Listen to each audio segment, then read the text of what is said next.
You have to consider circus a lot like professional athletics. There's always a danger of getting hurt if you don't warm up and condition properly. And I have freaky, freaky shoulders, and almost nobody will stretch my shoulders because they're afraid they'll break me. A cool thing about circus is that it's truly a place where the individual's unique traits can shine. And even having freaky, weird shoulders. It hurts. I know, that's cool. Like every other girl born in the 80s, I was in love with Mary Lou Retton and Nadia Comaneci. And I started doing gymnastics, but the truth is that competition wasn't really what floated my boat. I really liked floor where I could kind of have a little more personality and be a little sillier. And I had also been singing since I was little, and singing and gymnastics kind of led me to theater. I started getting small roles in operas. I did a lot of Shakespeare when I was like 11. I discovered that this magical world of circus existed that embraced music and theater and acrobatics, and it sounded like the most perfect place on the planet for me. So I graduated high school and flew out to Las Vegas the next day, got into a meeting with Cirque du Soleil, did 3 years in Mystera. I did 6 years performing in Cirque du Soleil's Ka with Pierre-Luc doing aerial straps.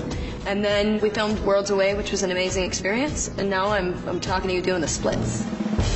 In Cirque du Soleil Worlds Away, I play a character named Mia. Mia stumbles upon this kind of dilapidated circus and makes this connection with this very handsome Russian gentleman who's known in the film as the aerialist.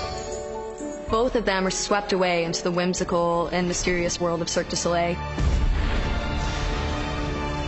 They're taken through the different worlds of the different shows. They get to see a lot of cool acrobatic things, but they're also either helped or hindered by the characters that they meet along the way.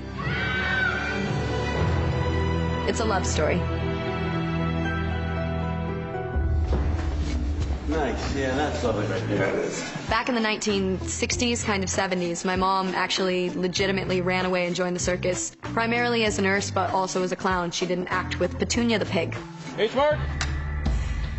Performing with Cirque du Soleil in 2012 is a completely different thing. You have these incredible multi-million-dollar theaters with technology that has been developed strictly for this.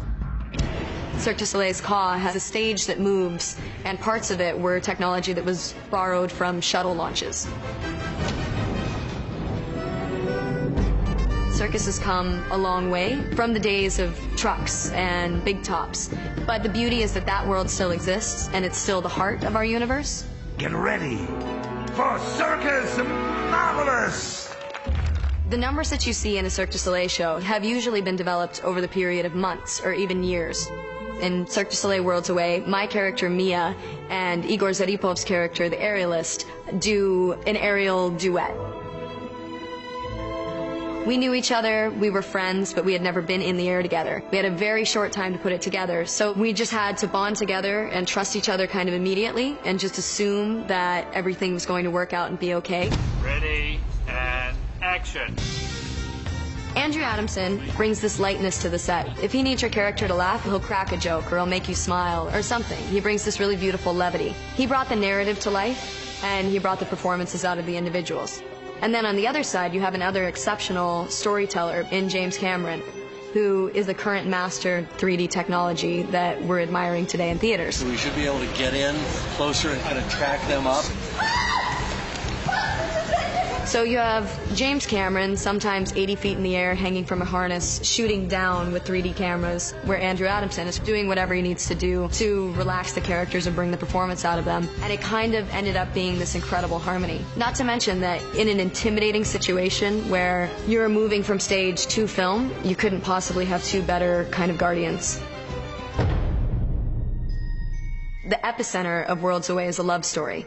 So they exist within this crazy world with all of these extraordinary things happening, and it's beautiful, and it's 3D, and it's dynamic. But at the end of the day, it's really a very simple human tale of longing and seeking, and, you know, I won't tell you the end, but it makes me smile.